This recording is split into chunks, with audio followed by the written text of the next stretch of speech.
Welcome back to the Budget Gamer channel. Today we're going to be taking a look at Streets of Red. Streets of Red is a classic arcade-style, side-scrolling beat-em-up that's brought the retro genre forward with a few unique innovations of its own. The overarching story is that somehow the entire world has gone to hell in a handbasket, leaving it to 4 or 6, counting the 2 unlockable characters, to beat down the zombie hordes over the course of 10 nights, eventually saving the world. And though this story may seem to be a little bit light, it does bring an element of horror into a side-scrolling beat-em-up, which I'm sure fans of the genre are going to be somewhat appreciative of. After all, the only thing that's better than beating up thugs as you stroll aimlessly down the streets is beating up evil zombie thugs. The entirety of the gameplay is divided up into 4 chapters, which doesn't include the optional tutorial chapter, which is meant to just kind of get you a good feel for whichever character you selected. Each of these chapters, however, does get longer as you play, with chapter 1 being 1 night, 2 being 2 nights, 3 being 3, and so on and so forth. However, the 10th and final night, which is the 4th night in chapter 4, is only playable if the player makes a certain series of choices. This final unlockable night in Streets of Red is only one example of many that intrinsically add to the replay value in Streets of Red. As mentioned before, there are 4 main heroes to select from at initial gameplay and 2 that can be unlocked later. These unlockable heroes, however, may not be the only reason you'd be wanting to replay the game, because regardless of which character you pick, and despite the fact that all of the actual action controls are identical for each character, each unique character will have its own unique moves and abilities that are more valuable in certain situations. Certain special attack combinations with different characters may result in ranged attacks, close attacks, defensive shield charges, or the use of bombs to deal massive AoE damage. And though the gameplay in Streets of Red is not randomly generated, it will change slightly depending on which character you pick.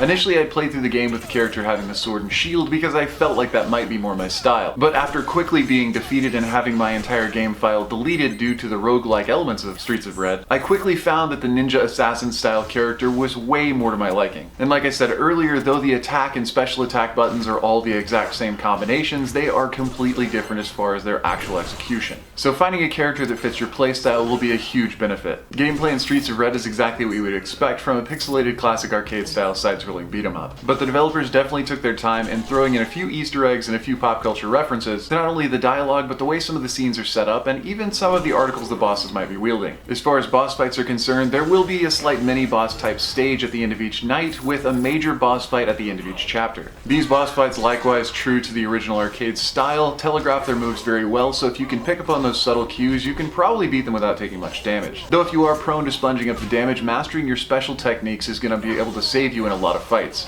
Killing an enemy with a special move makes it drop more gold, which is useful for buying items at the end of each night, as well as buying continues should you die. But killing a group of 3 or more enemies with a single special move is going to drop a minor or major health item on the middle of the screen. As boss fights also include several waves of minions during the course of the fight, this is definitely something that you can use to your advantage. But upon beating a minor or major boss at the end of each night or chapter, you're going to be given the option to buy one of 4 randomly selected items. These items are specifically designed to enhance your character's special abilities, their damage, HP, power, or power bar. Other than that, every once in a while you may get the option to purchase a soul coin, which is the only way to restore or keep a save file. Though you can save at any point in the game, the roguelike elements, if you are to die without enough gold to keep going, or without a soul coin in your possession to start you off from the previous night, not only will your progress be reset, but so will your save file. But thankfully, a complete run of the game, even with the best ending, only takes about an hour and a half. So those slight setbacks and forcing you to start over from the beginning really just help you to reevaluate your playstyle and reset your learning curve. Last but not least, Streets of Red wasn't actually designed to only be a solo player game, and possibly where it shines the brightest is in accommodation of between 2 and 4 players. But regardless of whether you're soloing the game or using all 4 players as options, online leaderboards will keep track of your progress regardless of the numbers of players you use. But if you feel like that alone isn't enough to keep you interested in playing, there is another option for you to crank up the difficulty of the boss and the mob spawns, allowing you to push harder with every single playthrough, making the replayability pretty much endless.